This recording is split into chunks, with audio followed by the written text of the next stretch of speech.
నాకేనేమో ఈ ఇంట్లో నా కథ. అంతేనేమో అంతేనేమో అంతులేని వేదనేమో ఆడపిల్లను కదా. మళ్ళీ తిరిగి అడుగేసేది వచ్చిపోయే చుట్టూలానే.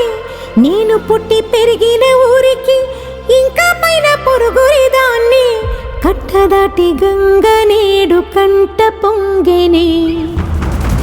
ఎంత ఎంత యాతనో ఎంత గుండె కోతనో ప్రాణమోలే పెంచుకున్న పిచ్చి నాన్నకు. దూలమిరిగి భుజముపై పడిన పిడుగు పాటిది. ఇంతకన్నా నరకమే లేదు జన్మకు.